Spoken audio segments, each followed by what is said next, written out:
I'm getting worse at FC24. I'm just stuck in Division 3. This game is completely garbage. I can't take this game anymore. Stop. You want to improve in FC24, but you're the only one who is holding yourself back. Stop complaining and focus, because we're about to give you 5 golden tips to improve that you wish you knew before in FC24. Let's start with how you actually use a controller while playing. This is probably the most problematic thing that I've seen. You don't execute cleanly neither in defense nor in offense. You're panicking so hard that you smash the buttons in a very important position, which leads to an easy conceded goal or a missed opportunity for you. Defending in your own box is something you need patience for. That is why you need to remain in control and be calm, because you will need proper player switches and maybe one tackle if needed. If you just randomly switch players or tackle wildly, this will only help your opponent. Instead, make one proper player switch to your defender, stick to him, get him into a good defensive position, and remain in front of your opponent patiently. Mirror your opponent's move and you will be actually amazed how remaining calm and not smashing buttons saves you in a hard defensive position. On the other side of the pitch, while attacking, you might not execute mechanics in the proper way you actually want it. This might easily happen with the skill moves. Let's say you want to execute a step over towards forward, however, just because you rush and don't give a clean input for your desired move, you execute a different skill move, which makes you lose the ball. Instead, take it slow at the start. Don't get too excited with your right analog stick. Since the skill moves are directional, it will take some time for you to learn them in different directions. If you remain patient, be mentally strong and not smash your buttons, you can execute any skill moves or any attacking mechanics anywhere on the pitch the way you want. For both cases, you can go into the skill games and train yourself for different scenarios. Training offline might be the best way to learn the cleanest executions because you lower the stress factor as much as you can. If you also suffer from this but don't know which part to fix, as an experienced FIFA coach, I have a second tip for you. While playing the match, you might not fully identify what the problem is with the heat of the game. You do stuff you normally do, and this could be very natural to you. That is why you might want to watch your own game once more, identify the mistakes, and correct them in your future matches. Trust me, you will actually ask yourself, why did I do this here? Do I really make these mistakes so often? And these questions will lead you to the right path of learning and improving. It is very easy to record your games depending on your console. For example, if you're a PlayStation user, simply tap the share button on your controller and save the last 15 minutes after playing a match. The recording will appear in your media gallery and you can watch your own gameplay. This will help you a lot, especially after losing a tough game, because you'll know what you did wrong and have a better idea of what to do next time and get your confidence back.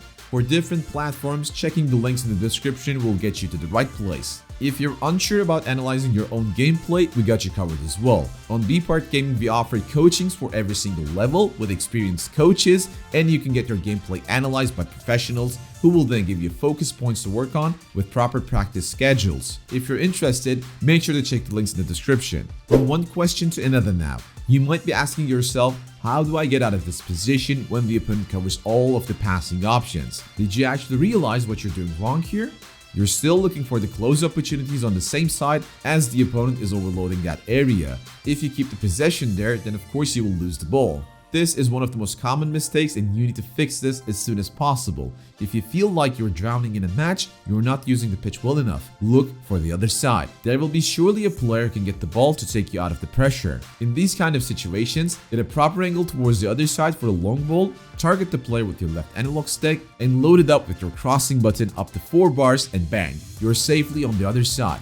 Not getting stuck on one side and switching sides occasionally will open different paths to attack. Especially against the 71 depth meta this year, this will work magnificently and you will see yourself creating easy opportunities instead of facing the pressure of hell.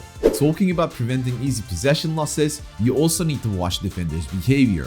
You're not playing this game alone and not every move or not every pass is going to be executed as you want. The defender's movement is also going to impact your attacking build-up more than you think. So the most important thing to do here is to look at which player is selected in their defense. This helps you decide between 2 opportunities. While the ball is traveling, I see the opponent selected his defender already. That means he will make a move for the ball. Seeing a selected defender, I take the ball away from him towards lower side. An opening appears and he hasn't selected his new defender right away, but I know he will soon and try to cover the passing lane, so with another move towards the lower side, I clear the way towards another player of mine who has a wide open space ahead of him just because I watched out for the selected defender. If you want to become an expert of this technique and explore more in-depth secrets of it, check out our fresh lesson on the Guide Plus, which you can find in the description. Last but not least, we have the most advanced part of FC24, the mind tricks. Maybe not in the Jedi way, but it's still effective. Listen, we told you before that you're not playing this game alone, and most of the opponents also have a game sense. So that means if you see an opportunity, then your opponent can see that one as well and take caution beforehand. So you might want to not play the obvious, which comes to your mind first, and play the other opportunity to break your opponent. Here's one simple example to explain that. As we're attacking down the wing, we get past the opponent and have a very cool passing option. I see that, you see that, and also the opponent sees that. Sometimes you got to take initiative and do the unthinkable, because most of the attackers would pass the ball here, and therefore most of the defenders would first try to defend the pass as the first instinct. So predicting that defensive move beforehand, we dribble the ball into the area that the opponent might potentially empty just to cover the passing option. What happens? He exactly defends that pass, creates space for our dribbler, and in the end, outsmarting him brings us to goal. Looks simple, but it requires quite the experience. Try it out. So that's it for today's video. Now you have a new goal. Focus on these points right now. FC24 is an ocean and there are many things to explore to become a better player. Talking about exploring new things, the newly introduced play styles are making a huge impact in FC24. Knowing the best ones for each and every single position makes a huge difference, which we handled in one of our latest videos that also appears on your screen right now. Click it now and discover more. Hope you guys enjoyed this one as well. Until next time, take care and peace.